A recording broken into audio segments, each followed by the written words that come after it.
Do you like to feel unique? Do you like to believe there's nobody else like you? I do. Now imagine you look like a well-respected celebrity. What do? Do you change your entire look to fight for your own identity? Or you take advantage of it and have fun with it? Well, my next guest may not be a real celebrity, but he sure has fun impersonating one of my favorite singers. He just decided to go with it and even make money at it. Check it out. It all started when Martin Andrew went to a bar one day and was approached by Elvis. And the Elvis guy says, you want to do a show with me? And I said, no, I don't. Then he offered me the money and I said, when do I start? To get ready for his new paying gig, he had to make only a few changes.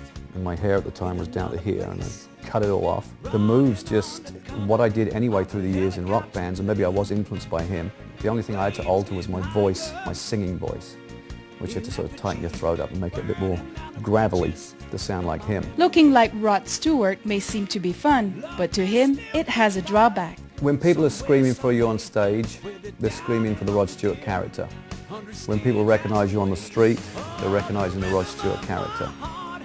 So that isn't that fulfilling. But if I can actually sing like him, perform like him, and create that euphoria for the audience, that part is very fulfilling. And the money. Now imagine 6 of the most famous artists all reunited to play live music on the same stage. Pat Benatar, Joan Jett, Elton John, Jimmy Page, Billy Gibbons, and my favorite, Rod Stewart. They all come together in a new show, The Spirit of Rock and Roll.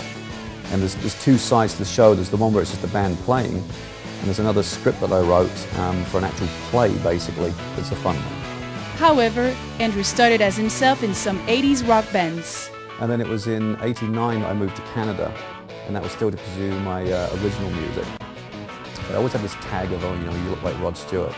So no one paid much attention to my original music. It was always singing in the style of Rod Stewart, which I didn't think I was, but that's what they thought. But that's okay. He doesn't just take advantage of his look.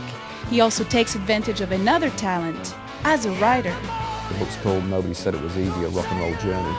And it basically takes you from my early childhood in rural England and how this little kid in rural England ended up in Las Vegas. Ah, Las Vegas, where you can also find his little rehearsal place and his personal wardrobe. This one up here was given to me here in Las Vegas by a homeless gentleman. So this is actually a women's jacket, and I got it on eBay because it's the first jacket I ever wore doing a Rod Stewart impersonation up in Canada. And first time on stage in a casino was wearing this jacket. My favorite. You know, I really like Rod Stewart, but I think I'm falling for Martin. Hey, what do you think? You like it? Beautiful. Yeah. Have I told you lately that I love you? I think I'm going to enjoy Have I this. told you? If you want more information no about his show else or his book, above you? go to martinandrew.com. Fill my heart with gladness. Take away all my sadness. Ease my troubles, that's what you do.